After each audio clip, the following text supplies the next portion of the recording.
Hello students, welcome to from the basics YouTube channel. मैं हूं औरूप सेठ एंड आप लोग देख रहे हैं the system of particles and rotational motion series, जहां पे एक एग्जांपल, बहुत ही इंपॉर्टेंट एंड इंटरेस्टिंग एग्जांपल के बारे में डिस्कस करेंगे। और इस एग्जांपल को समझ गए हों अगर, तो कहीं पे जो बैलेंसिंग टाइप का होता है, इक्विलिब्रियम से कहीं से भी अगर क्वेश्चन पूछे तो बहुत आसान तरीके से इसको कर पाओगे। बेसिकली एक लैडर है, इसमें कुछ कुछ इन्फॉर्मेशंस इसमें ऑलरेडी प्रोवाइडेड है, जैसे कि F1 फोर्स, F2 मतलब ड्रॉ कर दिया गया है इसमें। जैसे सिर्फ 3 मीटर का यहाँ पे लैडर था, ठीक है, एक लॉन्ग लैडर है, 3 मीटर वेट है इसका, सॉरी 3 मीटर लॉन्ग है, और वेट है कितना 20 kg। वो फ्रिक्शनलेस वॉल पे लीन करके रखे हैं। इसका फिट जो है रेस्ट है पूरा फ्लोर पे, तो मतलब उसका मोशन नहीं है, रेस्ट है पूरा उस पॉइंट पे। कहाँ पे? ये ए पॉइंट जहाँ पे दिखा रहे हैं ना, उस ए पॉइंट पे पूरा फिक्स्ड है। और बोल रहे हैं कि फाइंड द रिएक्शन फोर्सेस, मतलब यहाँ पे रिएक्शंस कौन कौन सा है, F1 एंड F2, दो रिएक्शंस को दिखाया गया है। तो व्हाट इज और are the values of F1 and F2, इन दोनों का वैल्यू हम लोगों को बस इतना ही इन्फॉर्मेशन से निकालना है, और कोई इन्फॉर्मेशन क्वेश्चन पे प्रोवाइड नहीं किया गया है, ठीक है। तो देखो, इसके लिए जो जो पूरा एकदम इसको फर्स्ट टाइम फेस कर रहे हो, नहीं पता कि कैसे करे सर, तो उसके लिए जस्ट एक एक बहुत आसान सा चीज़ मैं बता रहा हूँ, समझ लो। मान लो एक ऑब्जेक्ट है, जिस ऑब्जेक्ट पे फोर्स लग रहा है बोथ साइड से, और बोथ फोर्स का क्या है, लाइन ऑफ एक्शन सेम है। अगर लाइन ऑफ एक्शन सेम होगा और दोनों का फोर्स का वैल्यू सेम है, F 50 न्यूटन 50 न्यूटन, तो ये दोनों एक दूसरे को कैंसिल कर देंगे एंड नेट फोर्स ज़ीरो हो जाएगा। और जहाँ पे नेट फोर्स ज़ीरो होता है, वहाँ पे आइदर उसका वेलोसिटी ज़ीरो होता है या फिर उसका वेलोसिटी कांस्टेंट हो जाता है, ठीक। तो ये जो पूरा सिस्टम है, it is now at this situation in equilibrium, ठीक है। नेक्स्ट, अगर हम सेम टाइप का फोर्स ही ऐसे करके देते हैं, दो अलग अलग लाइन ऑफ एक्शन अगर है इसमें, दो अलग अलग लाइन ऑफ एक्शन है इसमें, और सेम फोर्स दे रहे हैं, तो क्या होगा, इसमें कोई भी नेट फोर्स नहीं होगा, means it will not move in straight line, तो ट्रांसलेशनल मोशन नहीं होगा। बस इसमें क्या होगा, देखो इसमें मोमेंट आ जाएगा, जिसको हम कपल भी बोलते हैं। इक्वल एंड अपोजिट फोर्स जब कुछ दूरी पे काम करते हैं, एक ऑब्जेक्ट के ऊपर ही कुछ दूरी पे अपोजिट एंड इक्वल फोर्सेस, तब उस पे कपल जनरेट हो जाता है due to equal amount of torque applied on that object, ठीक है। तो यहाँ पे सिर्फ और सिर्फ रोटेशन होगा, प्योरली रोटेशन होगा। तो इसमें ये जो ऑब्जेक्ट है, ये रोटेशनल इक्विलिब्रियम पे नहीं है, क्योंकि रोटेशन प्रोड्यूस हो रहा है, तो टॉर्क जो टाउ नेट है वो नॉट इक्वल्स टू जीरो है, राइट। तो इसमें टॉर्क क्या हो जाएगा, जीरो हो जाएगा, क्योंकि इसमें तो सिर्फ और सिर्फ ट्रांसलेशनल मोशन होगा। तो रोटेशनल मोशन का जहाँ पे मैटर है, वहाँ पे अगर टॉर्क मतलब रोटेशनल इक्विलिब्रियम पे अगर होना है, तो क्या होना चाहिए, टाउ क्लॉकवाइज को टाउ एंटी क्लॉकवाइज के बराबर होना चाहिए। मतलब क्लॉकवाइज मोमेंट, एक ऑब्जेक्ट मान लो है, इसको इस साइड से फोर्स दे रहे हैं तो ऐसे क्लॉकवाइज घूम जाएगा, इस साइड से फोर्स देंगे फिर भी क्लॉकवाइज घूम जाएगा। लेकिन अगर ऐसा सिचुएशन प्रोड्यूस हो जाए कि इस साइड से जितना फोर्स दे रहे हैं क्लॉकवाइज मोमेंट, इस साइड से जितना फोर्स देंगे एंटी क्लॉकवाइज मोमेंट, इसको तो फिर ये घूम नहीं पाएंगे, ये सीधा सीधा भाग जाएंगे, ट्रांसलेशनल मोशन होगा। तो जहाँ पे रोटेशन नहीं है, वहाँ पे उसको कहा जाएगा कि it is in rotational equilibrium. Clear? अब फैक्ट ये है कि इस सिस्टम पे ये ए पॉइंट पे रेस्ट में है, रेस्ट में है मतलब नो ट्रांसलेशन नो रोटेशन। तो अगर इस कंडीशन पे है ये, देखो यहाँ पे एक एंगल मेंशन नहीं है, हम मान लेते हैं कि यहाँ पे जो एंगल है वो कुछ थीटा हो जाएगा, मान लेते हैं कि थीटा हो जाएगा। अगर थीटा है वो वाला एंगल हॉरिजॉन्टल के साथ, तो हमारा एप का वैल्यू जो कि फ्रिक्शनल फोर्स को यहाँ पे दर्शा रहे हैं, वो फोर्स का वैल्यू आ जाएगा जो कि F2 क्या है, कॉस थीटा, उस साइड पे कॉस कंपोनेंट हो जाएगा। एंड एन जो नॉर्मल रिएक्शन दिखा रहे हैं डायग्राम पे, वो आ जाएगा F2 साइन थीटा। इतना तक क्लियर है, आई होप। अभी अगर हम ये कंपोनेंट रिजोल्यूशन करके हम लोगों को, मतलब कंपोनेंट ब्रेक करके हम लोगों को मिला, अभी अगर हम ट्रांसलेशनल इक्विलिब्रियम देखें, जहाँ पे नेट फोर्स जीरो है, नेट फोर्स जीरो होना मतलब जितना अपवर्ड फोर्स उतना ही डाउनवर्ड फोर्स, जितना लेफ्टवर्ड फोर्स उतना ही राइटवर्ड फोर्स। तो लेफ्ट साइड पे कितना फोर्स लग रहा है पूरा सिस्टम पे, ओनली एंड ओनली F1 लग रहा है लेफ्ट साइड पे। राइट साइड पे जो लग रहा है सिर्फ F लग रहा है। नीचे देखो, नीचे देखो, नीचे AC लाइन पे F लग रहा है, फ्रिक्शनल फोर्स, जो उस वॉल का जो रिएक्शन है उसको बैलेंस करने में काम आ रहा है। इज इक्वल्स टू F का वैल्यू हम लोगों को ऑलरेडी पता है जो कि F2 cos थीटा है। Next, upward force is equals to downward force. यहाँ पे अपवर्ड सिर्फ और सिर्फ नॉर्मल रिएक्शन ही है और डाउनवर्ड फोर्स वेट है, is equals to F N का वैल्यू हम लोगों को पता था F2 sin थीटा।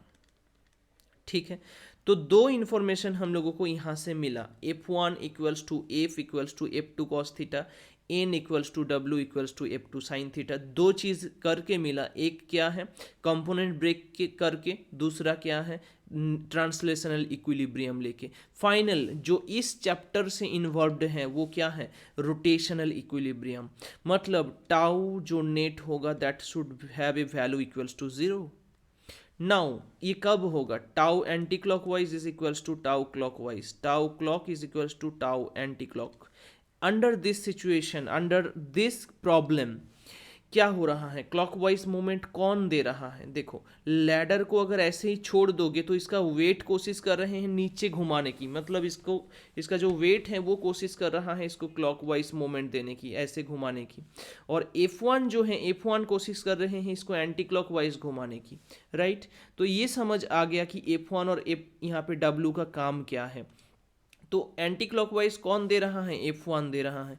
F2 और W क्या कर रहे हैं, W उस पर क्लॉकवाइज मोमेंट दे रहा है। तो अगर हम टॉर्क का डेफिनेशन पे वापस जाए तो उसमें डेफिनेशन क्या था, what was the definition of torque, क्या था टॉर्क का डेफिनेशन। तो उसमें क्लियरली कहा गया था कि टॉर्क होगा आई फोर्स इनटू परपेंडिकुलर डिस्टेंस या फिर परपेंडिकुलर फोर्स इनटू डिस्टेंस, दो चीज़, फोर्स इनटू परपेंडिकुलर डिस्टेंस या फिर परपेंडिकुलर डिस्टेंस इनटू फोर्स को टॉर्क बोलते हैं हम। अभी अगर हम इसमें W को देखें, W को देखें तो W किस डायरेक्शन पे लग रहा है वो देखो, W किस डायरेक्शन पे, इस डायरेक्शन पे लग रहा है। और W से मतलब W का जो पूरा लाइन है उस लाइन से जिस एक्सिस के अबाउट ये घूमेंगे, किस एक्सिस के अबाउट घूमेंगे, वो जो लैडर था वो किस पॉइंट पे रेस्ट में था, A पॉइंट पे। तो वो घूमेंगे तो ऑब्वियसली A पॉइंट पे, ऐसे A पॉइंट के अराउंड ही घूमना चाहेंगे, आइदर क्लॉक और एंटी क्लॉकवाइज।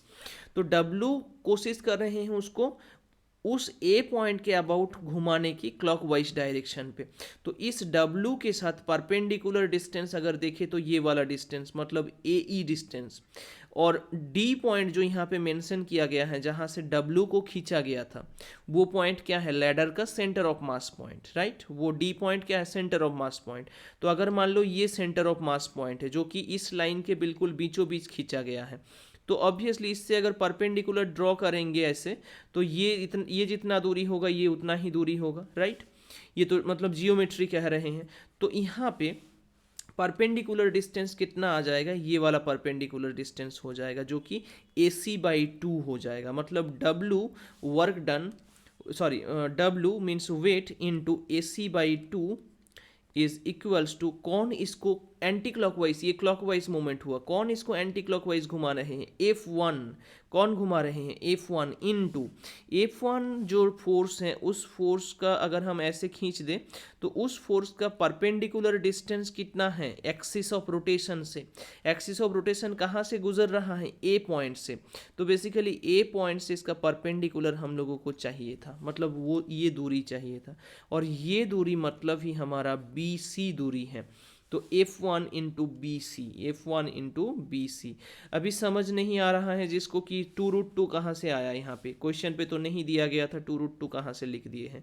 अरे ये पिथागोरस यूज कर रहे हैं, ये 3 है, ये अगर 1 है तो ये कितना होगा, ये तो परपेंडिकुलर है, root under hypotenuse square minus base square is equals to root under 9 - 1 √8। √8 का ही वैल्यू होता है 2√2। 4 इंटू टू होगा, 4 बाहर आएगा तो 2 होके बाहर आ जाएगा, तो 2√2 हो जाएगा ये। अभी बी सी का वैल्यू आ गया 2√2, ए सी का वैल्यू 1 दिया गया था क्वेश्चन में, तो W into A C by two, A C मतलब क्या है 1/2, F1 कितना था F1 इंटू बी सी कितना था 2√2, बस इसमें F1 का वैल्यू आ गया जो कि हम लोगों को रिक्वायरमेंट था। तो W is equals to 4√2, F1 का वैल्यू हम लोगों के पास आ गया कितना W/4√2, W मतलब उसका वेट है तो mg/4√2, हम सिंपली यहाँ से m का वैल्यू g का वैल्यू अगर पुट कर दोगे 20 इंटू 10 करके, दैट इज 200 डिवाइडेड बाई 4√2, इसको कैंसिल करेंगे तो 50 आएगा, 50/√2 मतलब 25√2, 25√2 क्या हुआ F1 मतलब वाल जो उसको फोर्स दे रहे हैं वो 25√2 इतना, ऑब्वियसली इन एसआई सिस्टम तो दिस मच न्यूटन इतना फोर्स लग जाएगा given by the wall to the ladder. Second हम लोगों को और एक चीज़ चाहिए था जो कि क्या, जो कि सिंपली है हमारा F2 है ना, हम लोगों को F2 भी चाहिए था। तो हम F2 कैसे निकाले, देखो F2 निकालने का तरीका है ये दो इक्वेशन, सिर्फ इन दो इक्वेशन पे ही हम लोगों को F2 दिख रहा है। तो हम कैसे निकालेंगे, एक काम करते हैं, देखो हम अगर इक्वेशन 1 का स्क्वायर कर दे, इक्वेशन 1 का स्क्वायर कर दे और इक्वेशन 2 का भी स्क्वायर कर दे, 1 और 2 दोनों का ही स्क्वायर करके जोड़ दे, क्या आएगा, देखो लेफ्ट साइड पे क्या है, यहाँ पे एफ है, यहाँ पे डब्ल्यू है, तो F square plus W square is equals to, इस इक्वेशन में क्या है एफ टू कॉस थीटा, तो F two cos theta whole square plus F two sine theta है वहाँ पे, तो F two sine theta whole square. एक काम करेंगे, इसको अगर तोड़ लोगे, देखो एफ टू स्क्वायर कॉमन आ जाएगा, sine square theta plus cos square theta आ रहा है, जिसका वैल्यू क्या है सिंपली 1 हो जाता है। तो एफ टू का वैल्यू कितना आएगा, root under F square plus W square, right.